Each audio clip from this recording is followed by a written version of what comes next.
What's up, everyone? This is Lan here with another episode of Cheeseheadz Weekly. Not as quite as exciting of an episode as we've had, the last few times, but episode 46 for us, and I guess we'll get into it. There's still plenty to talk about around the NFL and with the Packers as well, and so I'm kind of excited for that, and we'll get into it here in a moment. To start things off, I'd like you to check out the Q&As and the polls on Spotify only, but most of my listeners are on Spotify, and if you're listening on Spotify, you can participate in those, and those are a lot of fun. Be sure to check those out, a little bit of discussion and getting the listeners involved, which is a lot of fun. There's also a link in the description of every episode, every platform, to send in a voice message. Very simple to do and very fun. I can play the episodes on the show as well, and that makes things interesting as well. So feel free to do that. It can be a question or really whatever you want it to be. And this is, kind of down the stretch run, and you can ask me. It doesn't even have to be about the Packers. Anything about the NFL, I will answer your questions to the best of my ability, of course. Just ask what my take is on something, too, whatever you want. The show is available pretty much everywhere you get your podcasts, except for Amazon Music. New episodes out every Tuesday. You can hit the bell on Spotify or YouTube. The show is available on YouTube as well, youtube.com/@cheeseheadz_weekly. You can subscribe for sure on YouTube. Subscribe to the channel. And hopefully we can start video podcasting before too long. We'll see how that goes. Definitely will take a little bit more time. So, we'll see how that works. But for now, the episodes are still available on YouTube, and you can subscribe, hit that bell to be notified when a new episode comes out. Tell your friends about the show. That is big, and if you got friends that you think would enjoy the show, be sure to tell them about it. And it's a great way to get the show out to more people. Rate the show, and you can follow us on a bunch of different social media platforms. But pretty much the only one I actually use is Instagram @cheeseheadz_weekly. Check that out. And you can check out the website. Has all the episodes, all the places where you can subscribe to the show. And that is craigcove.net/cheeseheadz. All right, we'll get into my reactions. Packers did take a loss. They lost 24-22 to the New York Giants in New York. And kind of what I would call a brutal loss. They were not great at all. And so we'll talk about that here. Really, we're not great on all three phases. And Matt LaFleur talked about it after the game. And we'll get into some of that in a little bit. If we're looking at player performances, obviously I like to talk about Jordan Love. Jordan Love did not have a good game at all. And I think he'll bounce back. I really do. But it didn't look good. He was inaccurate most of the night, missing some easy throws. I'm sure Cowherd will be on him after this one for sure. His completion percentage wasn't terrible, actually, 64.1, but 218 passing yards, 1 passing touchdown, a really bad-looking interception, and a passer rating of 76.7. He went 25 for 39, also took 2 sacks as well. We have A.J. Dillon. I'll just mention him again. The guy continues to look explosive and quick on his feet. I am amazed at how good he's looked. In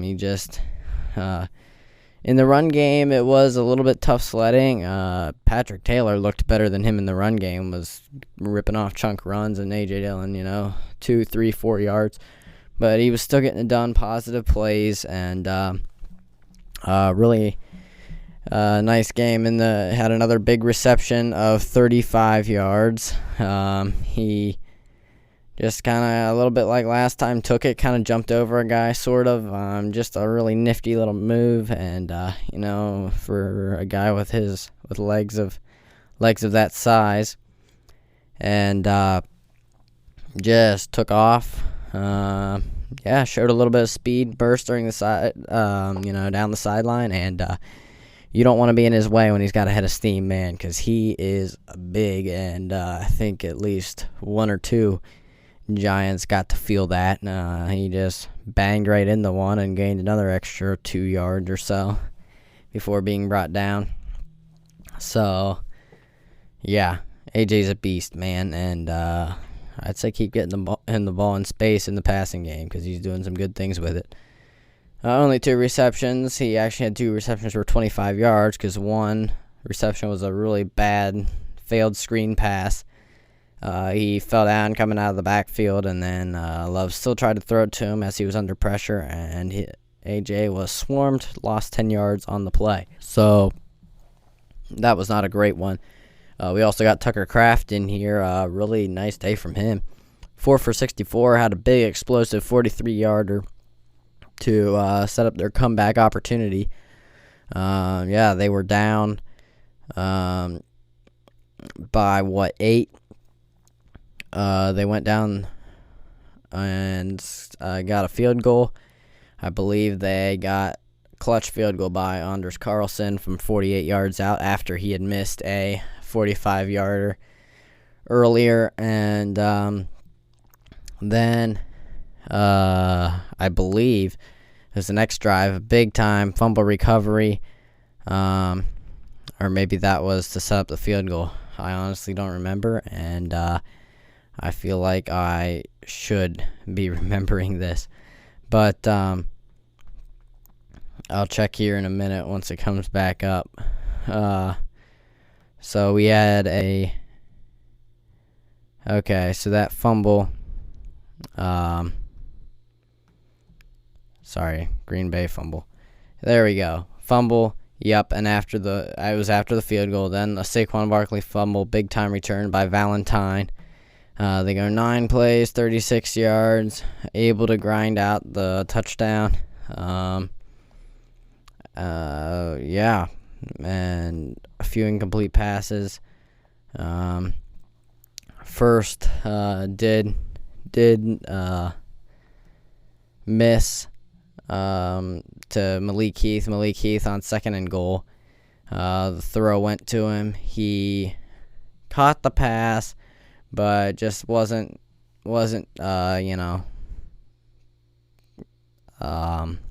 can't think of the word. Got a little bit overconfident, I guess. Didn't tuck it, didn't make sure he held on, didn't complete the catch, and he got batted away before that happened. And so it was ruled incomplete, and Love threw a pass, beautiful ball. I heard the broadcaster saying, it was like an all-out blitz from the Giants. I heard them saying Jaden Reid was wide open. He went right back to Malik Heath, who made a terrific catch. Pretty good coverage, but a really nice ball, and probably his best throw of the night, Jordan Love's best throw of the night. And, terrific catch from Malik Heath to stay in bounds and get the score. Fell down, hit the ref, knocked the ref over, and lost his helmet, and he was streaking around the field like an excited kid from a Pee-wee squad or something. I don't know. Like, the guy was hyped after that touchdown. So excited for him.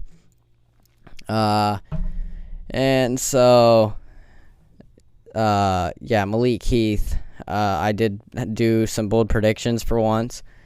Had time to go live on Instagram and did my 3 bold predictions. 2 of those seem really dumb now looking back on it. I predicted a huge game from Jordan Love. If I known it was going to be windy, I wouldn't have put that out there. But either way, it was just a bad game from Jordan Love.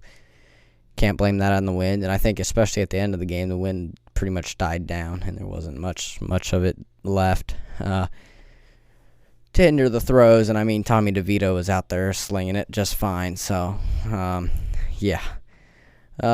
Just a rough game for the Packers, but I predicted a big game for Jordan Love. Predicted 5 sacks for the Packers defense. My goodness. They did not get a single sack against this beat-up Giants offensive line. There were a few times where they'd get pressure right away, instantly, on DeVito, and they'd just run right by him. They would not even touch the guy. It was like, oh, yeah, we got pressure on him right here. And that just, yeah, it didn't happen. And so I was very unhappy with some of the way that pressure was working out there. And so I think they need to do a little better at that, contain quarterback containment. If they face running quarterbacks, they're just toast. I guess they're used to, of course, they did face Patrick Mahomes a few weeks ago. It just did not look good. DeVito was the Giants' leading rusher up until a 34-yard run. Saquon Barkley, he got loose at the end of the game. They couldn't stop the run at all. And they had been bottling up Barkley pretty well, but he got loose at the end of the game when it mattered, and DeVito was running wild all night. Yeah. Wan'Dale Robinson had a 32-yard run as well, and he was also 6 for 79 in the passing game, had a 32-yard grab, and a huge grab right at the end of the game to put Giants well within field goal range, and to boot the field goal through. Defense could not get the stop in a critical situation. The defense is not looking good, and I think this is as good a time as any to talk about Joe Barry's future in Green Bay. I will get there in a second. I guess I'll go over my players of the game first. First of all, I did want to mention Keyshawn Nixon. I was very disappointed with his performance on defense and on special teams. The Packers got a stop, forced the Giants punt after they received the ball in the second half to start the second half. And then, so they punt. Keyshawn Nixon muffs the punt, picks it back up, falls on it, whatever, picks it back up, and then he tries to get up and try to run with it, and immediately gets stripped again. Did not have the ball tucked because he's picking up the ball as he's getting up. Bang, they knock it out and recover the fumble. Ball bounces around all over the place, and really bad luck for Nixon. He could have completely limited the damage. It wouldn't have even mattered. He could have dropped it, fell on it, which is what he did, and then he got up holding the ball out for them to hit, and yeah, that was rough. So, yeah, not a good look for Keyshawn Nixon. He was not good on defense, consistently got beat by Wan'Dale Robinson, and they could not stop Wan'Dale Robinson at all. Just was not great. So, I guess I'll go players of the game.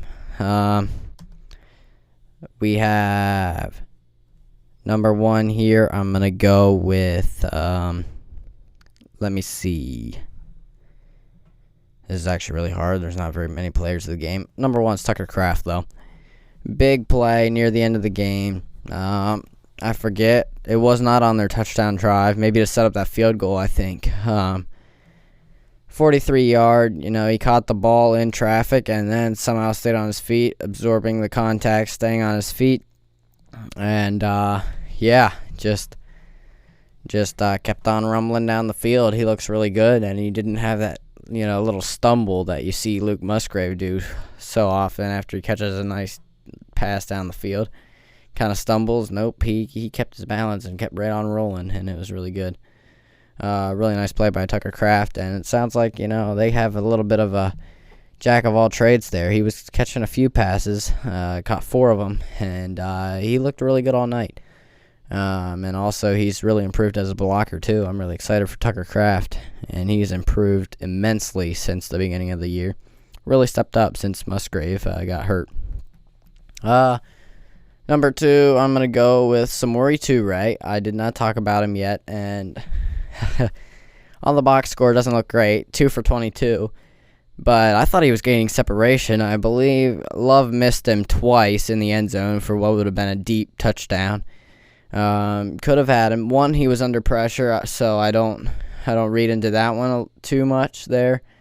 Love was under pressure, had to make a guy miss, and so the throw was a little bit late, and Reid couldn't bring it down inbounds. The second one, he had him. He had him with plenty of room to spare. He throws that thing a little sooner and puts a little bit more under it. So Reid had a step, and instead it was a little bit short and allowed the defender to make a play on the ball, and it was broken up.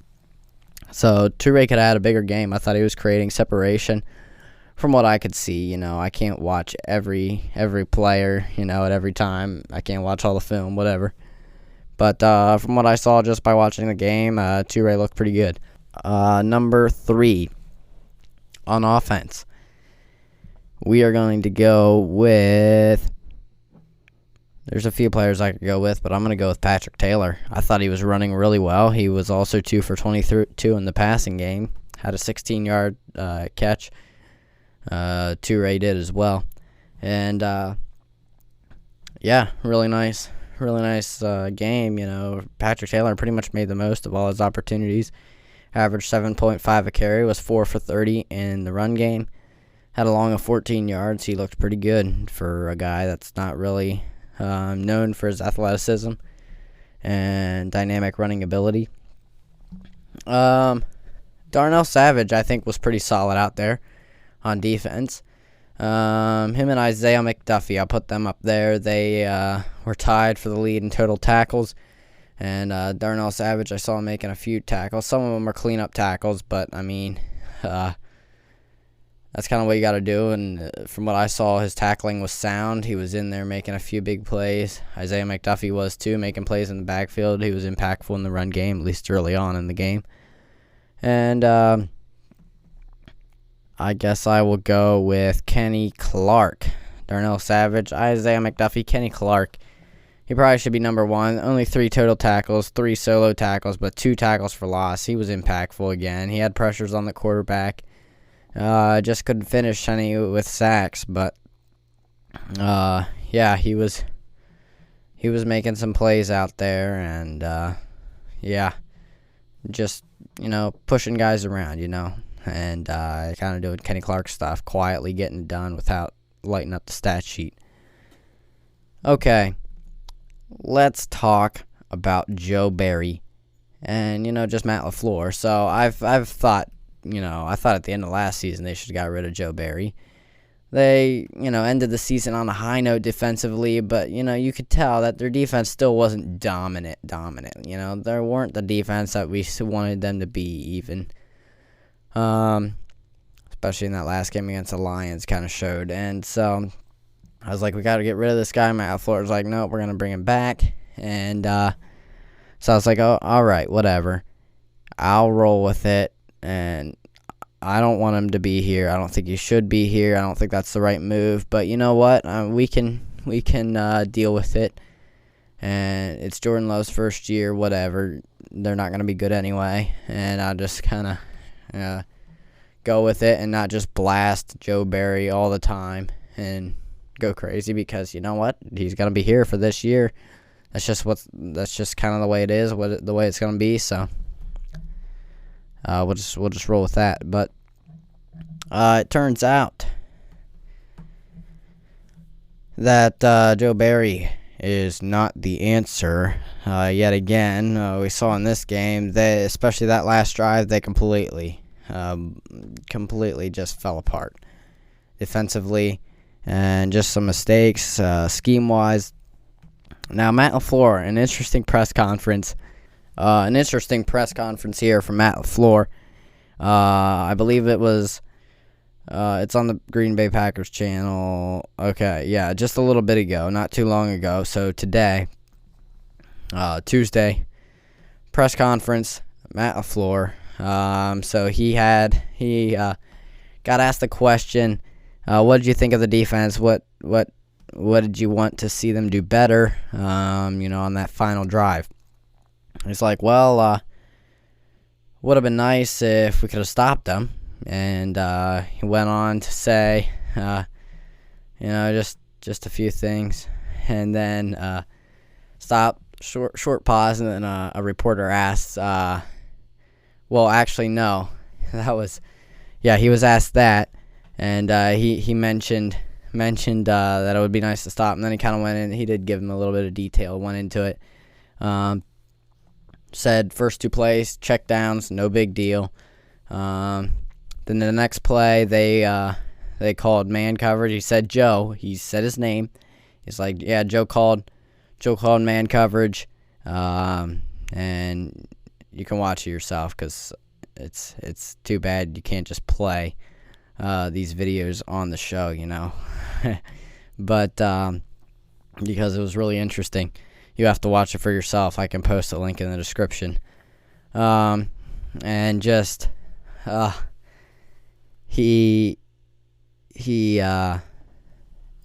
Joe called man coverage, and then we were playing way off. Like, they were playing way off, the corners were, and so it was way off man coverage, and which is not something you want to be doing. You can't be giving up big plays like that, chunk plays like that, letting them get down the field. You still got to be aggressive in those situations, because if they can do chunk plays, still get in field goal range and boot the field goal and win. And then the next play they called man again, and then that was the big play to Wan'Dale Robinson down the sideline, catch and run, and easily within field goal range. And then little pause, and a reporter asks, was that by the corner's own choice, or was that the call for the corners to be off so far? And Matt LaFleur, he kind of just the big in there, and then he's got a little grimace. He's grimacing, and then he's like, we just got to be better. We just got to be better. And I was like, wow. That's just, he said that is something we're just going to have to get corrected. That is his direct quote. That is, if we're calling man, we got, we got to just, we got to play closer. And I was like, oh, he kind of almost called Joe out earlier, and then he won't say. I mean, if he's not saying, that's got to be on Joe. That's on Barry. And I love that so much, because that is what I'm worried about the most after the season, is that the defense will be playing well enough that Matt LaFleur's like, we'll let Joe Barry stay around. I'm like, no way. I don't want Joe Barry around another year. And the defense, I figured he'd still be fired. Defense hasn't been great, but they haven't been terrible, okay? Obviously, they've been able to win games against the Lions and Chiefs. So if you have a really trash defense against those offenses, you're not gonna be winning those games. So that kind of answer and the way the press conference played out made me think that, yes, Matt LaFleur is finally ready to get rid of Joe Barry after this year. I really do hope that is the case, and I am here for it. All right. So there's that, a little bit of something about Joe Barry. I will talk Sunday Night Football just briefly. Eagles, Cowboys. To my great astonishment, the Cowboys just absolutely demolished the Eagles. Keep in mind, this was in Dallas. So Cowboys have been really good at home. Eagles are in the midst of a big, really tough stretch of games. They just played the 49ers and had a brutal loss then. They've been tired. They looked tired in that game. You got to give some credit to the Cowboys. They got it done. Will they do it in the playoffs? I guess we'll just have to watch and find out, because I'm still not all in on the Cowboys. I will admit that they are probably a little bit better than the Eagles, but if I'm not mistaken, the Cowboys' schedule gets a little bit tougher here, and I will look it up here in a minute. But yeah, if the Cowboys play some tougher games, they could lose some. And this Eagles team is tired. They haven't been playing up to previous Eagles standard. Everyone on the Eagles side would say that, which is not really an excuse because they got smoked. They did. 33-13. Cowboys' upcoming schedule, though. They do play the Bills, and then they play the Dolphins, and they play the Lions, and then they play the Commanders. We don't need to worry about that game. So I'm interested in all of those games, really. Dolphins just got done losing to the Titans on Monday Night Football here, which is trouble. I predicted them to get in the Super Bowl. I didn't predict them to win the Super Bowl, but I predicted them to get into the Super Bowl, I think. And yikes. If they're not going to win the Super Bowl. I mean, what is the record now? Anyway, like, the Dolphins, man. Let me just check here real quick if I can find the record. Maybe I can't. But they lost 28-27 to the Titans, of all teams. That is rough. And yeah, we'll see how that goes for them here. They play the Jets next, then Cowboys, then the Ravens, then the Bills. So some tough games. If they can beat the Cowboys or Ravens or Bills, I will be pretty happy with the Dolphins. So I'm more interested in, like the Bills-Cowboys game. And then that, what was the other game here? Against the Lions. That's another NFC game. That could be interesting to watch. I think the Cowboys win that one. I do think they're better than the Lions. Lions just got done losing to the Bears. They're falling apart. So right now it looks like 49ers, Cowboys, Eagles, Lions. And Lions could fall even farther than that. So, yeah. Will the Cowboys make the Super Bowl? Absolutely not. Will they play in the NFC Championship game? That is possible. Pretty possible. But are they going to beat the 49ers? No. There's no way. There's absolutely no way they're going to beat the 49ers. I mean, in my mind, okay? Anything's possible in football. But I don't think they can beat the 49ers. I don't see it. And Cowboys in the playoffs just aren't good. And if they get the number 1 seed and they're playing at home, they get home field advantage, that is another story. And that they're still in the running for that, for sure. But right now, 49ers are in the 1 seed. If the 49ers are in the 1 seed, there's no chance Cowboys are beating them in the championship game in the NFC. So, I would have never predicted the Cowboys to get this far. The fact that they're this far is fantastic. Great job, Cowboys. You won't be making the Super Bowl, and fans don't overreact. Okay. All right. Let's talk. I got one more interesting thing to talk about. Actually, I did want to mention the Packers after that touchdown on Malik Heath. They had a chance. They went for 2-point conversion, and I want to talk a little bit about the play call on the 2-point conversion, because 2-point conversion would have made it a 3-point game, and the field goal would have only tied it at 24. They didn't make the 2-point conversion because they went jet sweep or reverse, something like that, to Jaden Reid, and they had been doing that all night. Jaden Reid was getting hit behind the line of scrimmage. He had one time it worked for a 20-yard score. Other than that, he was getting like about nothing. And the Giants were just sniffing it out. For some reason, Matt LaFleur called that play there. I don't understand why. Jordan Love, just from my observation, is a pretty clutch player. I think they can actually be pretty good in the playoffs and in big situations like this. Maybe better than they were with Rodgers, because I think Jordan Love is pretty clutch. You saw that comeback versus the Saints. Obviously, he led this touchdown drive after, having a really off night, but he did lead this touchdown drive, at the end of the game to keep them in it with an amazing throw to Heath. why don't you give the ball to Love? I realize they're going all out blitz. That's what you're expecting, and you're afraid of that. But that reverse for sure has not been working all night. You got to at least put the ball in Love's hands and just let him try to make something happen, whether it be throw or run. Yeah, he's been pretty clutch, and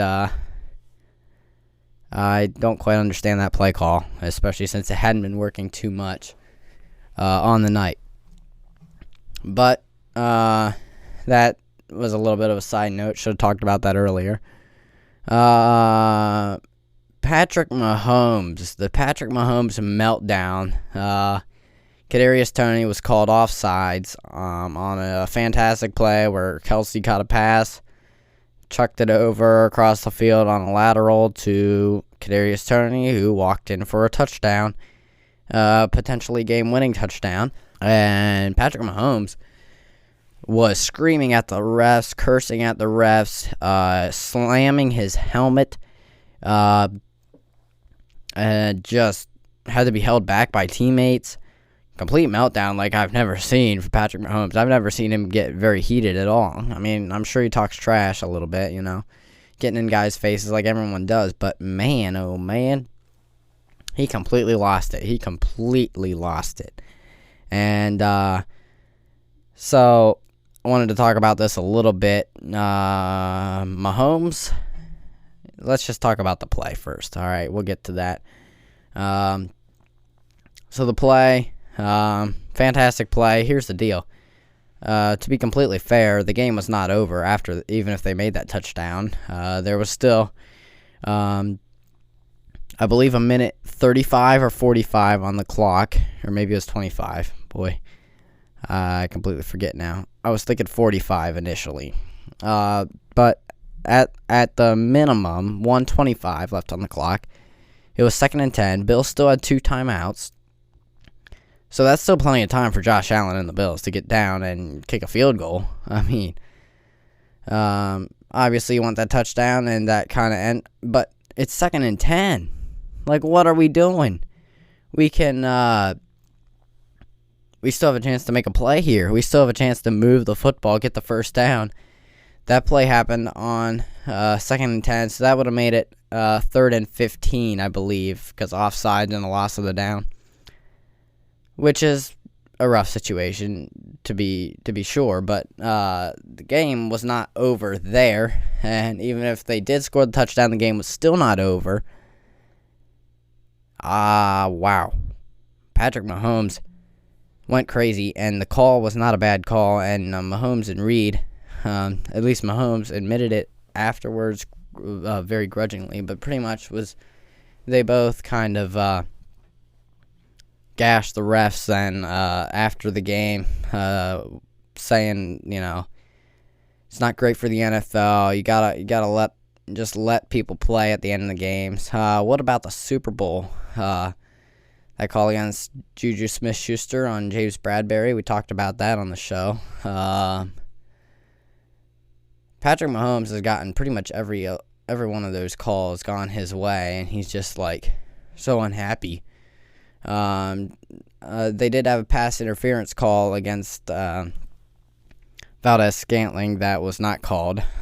Clear pass interference, Valentine on Valdez-Scantling in the game against the Packers. That wasn't called, but then a call did go their way. Patrick Mahomes was hit in bounds. The refs called it unnecessary roughness, personal foul, 15 yards automatic first down, which is a big-time penalty. So I don't know what Mahomes is getting mad about. He hasn't had very many calls that have not gone his way in his career, and really what it is, it's just a testament to how bad those receivers are. Kadarius Toney just is not good. He clearly lined up offsides. According to Andy Reid, he did not check with the refs prior to the offsides call. I mean, he wasn't looking at the refs. He was just doing his thing, lining up, almost a yard too far. He was on the other side of the line. He was lining up with the defense. What was he doing? He was in front of the ball. He could not see the ball. If he went straight across, his foot was right in front of the ball, right where the ball was, and toes right in front of it, all the way. So it was clear offsides. Now, Patrick Mahomes, Andy Reid would, argue maybe that offsides is never called, but this year it has been. You should know by now that if you are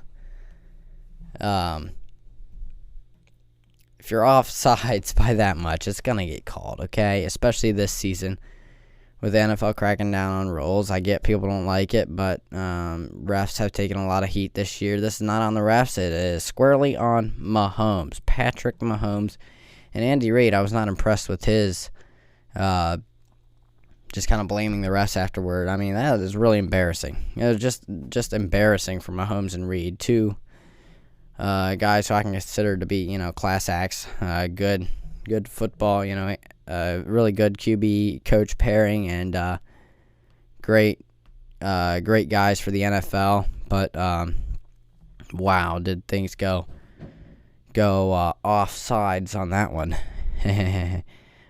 But just not great for the NFL right there. That's what's not great for the NFL. And Mahomes did regret it afterwards. Of course he did, but you just can't do that in the moment. And the truth is, it's not bad to get upset. I'd be upset if we didn't make a touchdown. I'm sure every team in the NFL, when they make a touchdown and it's holding and it gets called back, the team's upset. But you know what? It's a penalty, and you got to roll with it. And he completely lost his mind. So, that was rough. And hopefully Mahomes will learn from the situation, never do it again. But I can understand, he's frustrated with all the losing, and the receivers have dropped 33 passes on the season. I mean, the count just keeps going up every week. You ask me, Rashee Rice is their only legit receiver, and he's dropped a few passes. He's a rookie. Young guys make mistakes, but Tony is not the answer. Valdez-Scantling is not the answer. They got to do something about their receiver room in the offseason, but they're just not a good football team at wide receiver right now, and just kind of the way it is, and they're going to have to learn how to take losses, because wow, that was not great. But that will about do it for me today. Thanks for listening to the show, and be sure to tell your friends about the show. You can rate the show, follow on Instagram, check out the website, and new episode will be out next Tuesday. Packers will be playing Tampa Bay in Lambeau Field next Sunday at 1 o'clock Eastern. So be sure to stay tuned for my reaction after the game there on next Tuesday. And I'll talk to you later. Go Pack, go.